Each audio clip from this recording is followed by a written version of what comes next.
오늘 우리에게 주시는 하나님의 말씀은 열왕기상 14장입니다.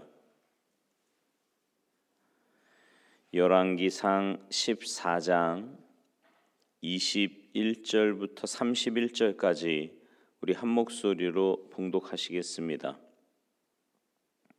열왕기상 14장 21절에서 31절까지 우리 한 목소리로 봉독하십니다. 시작. 솔로몬의 아들 르호보암은 유다 왕이 되었으니 르호보암이 왕 위에 오를 때에 나이가 41세라. 여호와께서 자기 이름을 두시려고 이스라엘 모든 지파 가운데에서 택하신 성읍 예루살렘에서 17년 동안 다스리니라. 그의 어머니의 이름은 나아마요 암몬 사람이더라. 유다가 여호와 보시기에 악을 행하되 그의 조상들이 행한 모든 일보다 뛰어나게 하여 그 범한 죄로 여호와를 노엽게 하였으니 이는 그들도 산 위에와 모든 푸른 나무 아래에 산당과 우상과 아세라상을 세웠으며 그 땅에 또 남색하는 자가 있었고 여호와께서 이스라엘 자손 앞에서 쫓아내신 국민의 모든 가증한 일을 무리가 본받아 행하였더라. 르호보암 왕 제5년에 애굽의 왕 시삭이 올라와서 예루살렘을 치고 여호와의 성전의 보물과 왕궁의 보물을 모두 빼앗고 또 솔로몬이 만든 금 방패를 다 빼앗은지라. 르호보암 왕이 그 대신 노수로 방패를 만들어 왕궁문을 지키는 시위대 대장의 손에 맡기매 왕이 여호와의 성전에 들어갈 때마다 시위하는 자가 그 방패를 들고 갔다가 시위소로 도로 가져갔더라. 르호보암의 남은 사적과 그가 행한 모든 일은 유다 왕 역대 지략에 기록되지 아니하였느냐. 르호보암과 여로보암 사이에 항상 전쟁이 있으니라. 르호보암이 그의 조상들과 함께 자니 그의 조상들과 함께 다윗 성에 장사되니라. 그의 어머니의 이름은 나아마요 암몬 사람이더라. 그의 아들 아비암이 대신하여 왕이 되니라. 아멘. 할렐루야. 여러분, 관점이라는 말 아시죠? 볼 관자에 점자를 써서 사물이나 상태를 볼 때 그 사람이 보고 생각하는 태도나 방향을 뜻합니다. 모든 사람은요, 각자 나름대로 이 관점을 가지고 있고요. 그 관점에 따라서 보기에 같은 것을 보면서도 각각 다르게 이해합니다. 그래서 사람마다 보는 것이 다 다르다라는 것을 관점의 차이다 이렇게 말을 하죠. 근데 여러분, 성도가 자신과 또 자신의 삶을 바라볼 때 자신의 시각이나 세상의 일반적인 시각 또 다른 사람들의 시각이 아닌 제3의 시각, 제3의 관점이 존재한다는 사실을 아십니까? 오늘 본문에 등장하는 르호보암에 대한 기록이요, 열왕기서와 역대기서에 기록되어 있어요. 그런데 두 기록이 많이 다릅니다. 그 이유는 두 성경이 서로 다른 관점으로 기록되었기 때문입니다. 열왕기서는요, 선지자적인 관점으로 기록되어 있어요. 그렇기 때문에 하나님의 말씀의 기준인 율법에 따라서 바른 왕과 잘못된 왕을 엄격하게 구분하고 있습니다. 그리고 말씀대로 살면 반드시 복을 주시지만 말씀에 어긋나면 하나님은 그에게 주신 복을 거두어 가시고 그를 벌하시며 흩어버리시는 분으로 그려져 있습니다. 이와는 달리요, 바벨론 포로에서 돌아온 후에 기록된 것으로 귀환 자와 남아있는 자들에게 하나님의 백성이자 하나님을 예배하는 자로서의 정체성을 심어주기 위해 기록된 역대기는 제사장적인 관점에서 기록되었습니다. 따라서 정확한 역사를 기록했다기보다는 역사를 재해석하면서 내일을 꿈꾸고 소망하게 만들려는 목적으로 기록된 거예요. 그렇다 보니까 부정적인 서술을 가능하면 피했고요. 또 열왕기에 잘못된 그 잘못을 행한 왕으로 기록된 왕에 대해서도 긍정적인 것을 많이 기록했습니다. 그러면 이제 오늘 본문에 있는 이 열왕기서는 르호보암에 대해서 어떻게 평가를 내리는가? 오늘 본문 22절 이하에 보니까요, 다윗의 손자 솔로몬의 아들 르호보암은 북이스라엘의 여로보암처럼 산 위에와 푸른 나무 아래에 산당과 각종 우상을 세웠다는 겁니다. 이 우상은 여신 아세라, 남신 바알 등이었고요. 거기에 아세라 신을 섬기는 신전의 남창들까지 누워서 유다를 더럽게 만들었습니다. 르호보암이 이렇게 된 데는 솔로몬의 탓도 많이 있었지요. 솔로몬이 말씀을 어기고 이방 여인들을 수도 없이 처첩으로 취했고요. 거기다가 그 여인들이 가져온 이방 우상들까지 섬겼기 때문입니다. 즉 르호보암은 아버지 솔로몬과 암몬 출신 어머니로부터 우상 숭배와 가증한 풍습을 그대로 물려받아 그것으로 온 유다를 더럽게 만든 겁니다. 이런 르호보암과 유다에 대한 하나님의 평가가 뭐예요? 24절에 보면 뭐라고 말씀해요? 가증하다 이렇게 표현을 합니다. 하나님께 가증하게 되었다는 거예요. 이 가증하다라는 것은요, 지독하게 싫어하다, 혐오스러워하다 이런 뜻입니다. 그러니까 무슨 말이냐면 17년을 유다 왕으로 다스린 르호보암의 생애는 하나님 보시기에 혐오스러울 정도였다 이런 말입니다. 근데 사실 오늘 본문에 보면 르호보암이라는 말이 정확하게 나오지 않습니다. 무슨 말이냐면 그가 악했다 이런 기록 없고요. 22절 보세요. 유다가 여호와 보시기에 악을 행하되 이렇게만 되어 있어요. 그죠? 그런데도 르호보암이 문제가 되는 것은 그가 유다 백성들로 하여금 우상을 숭배하게 만들었고 도덕적으로 타락하게 만들었기 때문입니다. 결국 무슨 말이냐 하면 북왕국 이스라엘을 타락하게 만들어서 하나님의 징계를 받은 그 여로보암과 마찬가지로 유다를 타락하게 만들고 하나님의 징계를 받게 만든 장본인이 다윗의 손자 솔로몬의 아들 르호보암이었다 이 말입니다.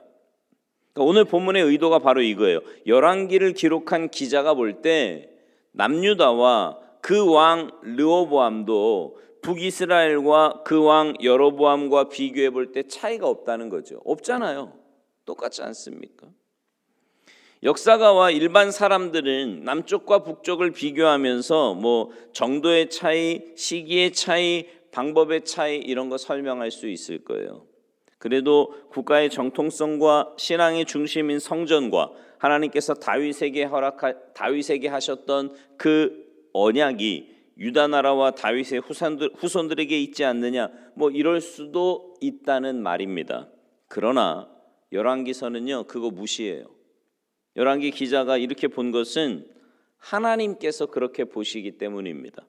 하나님 보시기에 남이나 북이 그러니까 여로보암이나 르호보암이 동일했다 이 말입니다. 그렇다 보니까 이제 이후에 일어난 하나님의 징계 역시 비슷한데 여로보암과 이스라엘이 그 죄로 인해 징계를 받은 것처럼 르호보암과 남유다 역시 마찬가지였습니다. 오늘 본문 25절 이하에 보면 르호보암이 왕이 된 지 5년째 되었을 때 애굽 왕 시삭이 유다를 쳐들어와서 성전과 왕궁의 보물을 다 강탈해 갔다 이렇게 기록하고 있습니다. 여러분 이 성전과 왕궁의 보물은 누가 모은 거예요? 네, 다윗도 모으고 솔로몬도 모은 거예요. 그때 다 얼마나 풍요로웠습니까? 여러분 솔로몬 때를 기억하십니까? 그때는 은은 취급도 안 해요. 금도 너무 많아가지고 그렇게 모아둔 것들입니다. 근데 다 강탈당한 거예요. 뭘 의미합니까? 하나님은 당신께서 주신 것들을 지키지 못하는 자들에게서 그 주신 것들을 빼앗아 가시는 분이라는 것을 말해줍니다. 또한 성전이 도둑을 맞았다는 것이 의미하는 게 있어요.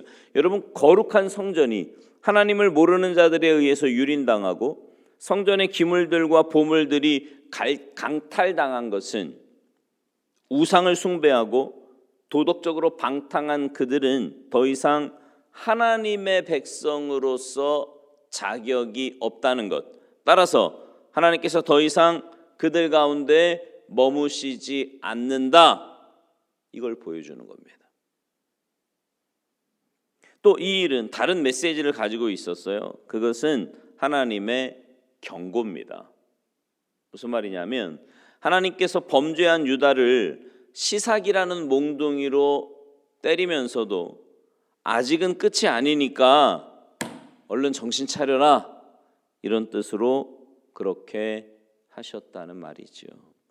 그러나 아들의 병으로 경고를 받았지만 그것을 무시한 여로보암처럼 르호보암 역시 이 경고를 무시합니다. 하나님은 다윗에게 하신 약속 때문에 그에게 은혜를 베푸셨지만 그 은혜마저, 그 기회마저 놓쳐버렸다는 말입니다. 이런 르호보암에 대해서 성경이 뭐라고 말해요? 여호와 보시기에 악을 행했다. 악을 행했다. 그리고 르호보암은 이런 삶으로 인해서 모든 왕들과 모든 하나님의 백성들은 오직 하나님의 눈으로, 하나님의 기준으로 평가되어야 한다는 전통을 남깁니다. 여러분, 오늘 보면 22절에 처음 나오는 여호와 보시기에 라고 하는 이 말은요, 르호보암 이전의 왕, 그러니까 사울이나 다윗이나 솔로몬의 경우 그 이전의 신앙의 조상들에게는 적용되지 않았던 말입니다. 이 말은. 그러다가 르호보암 때문에 이 말이요, 모든 왕들을 평가하는 기준이 됩니다. 그래서요, 이후에 이제 여호와 보시기에 이 말이 계속 나오는데, 이제 우리가 볼 거예요. 계속 나오는데 열왕기 상하에 43번이 나오고요, 역대 상하에 19번이 나옵니다. 여러분, 좋은 일, 또 훌륭한 업적의 경우 그 시작이 된 사람은 칭찬과 존경을 받습니다. 그러나 잘못된 일의 시작이 된 경우는요, 두고두고 욕을 먹지요. 르호보암이 바로 그런 사람이었어요. 그러면 하나님 보시기에 저와 여러분은 어떨까요? 하나님 보시기에 르호보암을 악하다고 보신 하나님께서 저와 여러분은 어떻게 보시느냐, 이 말입니다. 결론부터 말하면 저와 여러분이 하나님 보시기에 좋으려면 르호보암처럼 살았던 것과 반대로 살면 되고요, 하나님 보시기에 좋은 모델, 어떤 점에서는 여호와 보시기에라는 말을 제일 먼저 잊게 만든 사람인 다윗처럼 살면 된다는 말입니다. 다윗처럼 산다는 게 뭐예요? 하나님과 친밀한 거예요. 그리고 하나님 중심으로 사는 겁니다. 어제 우리 교육자 회의 때 그런 말씀 잠깐 나눴거든요.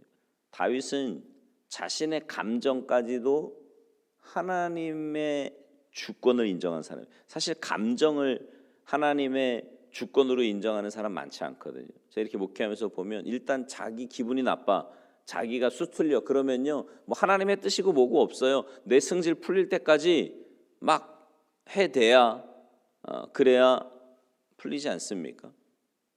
예수 믿는 사람 말하는 거예요. 안 믿는 사람 말하는 게 아니라, 뭐 안 믿는 사람 말할 것도 없잖아요. 근데 다윗은 그러지 않았다라는 거죠. 하나님의 뜻, 하나님의 뜻, 그렇게 사는 거예요. 그렇게. 바라기는 여러분의 삶이 늘 주님과 인격적인 교제를 나누고, 여러분, 제가 늘 말씀드리지만 신앙생활은요, 우리의 삶에서 드러나는 거예요. 그죠? 신앙인이냐 그렇지 않느냐는 삶에서 드러나는 겁니다.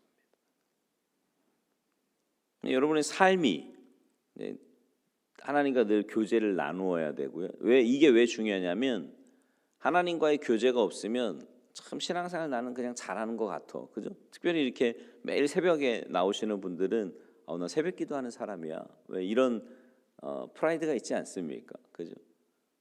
중요해요. 나쁘다는 얘기가 아니에요. 정말 중요한데 더 중요한 건 뭐냐면 새벽 기도 그렇게 나왔으면 오늘 하루의 삶은요. 오늘 하루의 삶은 하나님과 그렇게 인격적인 교제를 나누고 난 다음에 하나님이 주시는 마음과 하나님이 주시는 힘으로 그렇게 살아야 한다는 거죠. 그렇게 주님과 동행하셔서 하나님의 기쁨이 되고 하나님 보시기에 선한 삶을 살아가는 복된 삶이 되시기를 주님의 이름으로 축원합니다. 기도하시겠습니다. 하나님, 세상 사람들이 우리를 보고 어떻게 평가하든 사실 그것보다 더 중요한 것은 하나님이 나를 어떻게 보시는지가 훨씬 더 중요한 건데, 우리는 사람들의 평가에 따라 일희일비하며 살아갈 때가 너무나 많이 있음을 주님 앞에 고백합니다. 하나님, 저희들에게 온전한 믿음, 정말 다윗과 같은 믿음 허락하여 주셔서 하나님 앞에서의 삶을 살게 하시고 매일매일의 삶 가운데 그리스도인답게 하나님의 은혜와 크고 놀라우신 사랑을 받은 자답게 삶의 모든 영역에서 주님의 주인됨을 고백하며 주님의 말씀대로 순종하며 살아가는 우리 모두의 삶이 되도록 주님 도와주시옵소서. 그래서 하나님 보시기에 정말 하나님 마음에 맞는 그런 삶을 살게 하시고, 그래서 다윗이 하나님께 받았던 그 크고 놀라운 은혜 가운데 살아갔던 것처럼 우리도 하나님이 예비하신 그 놀라운 은혜와 복 가운데 살아가는 복된 인생들 다 되도록 은혜 내리어 주시옵소서. 여러 가지 기도의 제목들을 가지고 안타까운 마음으로 하나님 앞에 부르짖어 기도하는 주님의 귀한 백성들의 기도와 간구에 주님 응답하시고 역사하여 주시옵소서. 감사드리며 예수님의 이름으로 축복하며 기도하옵나이다. 아멘.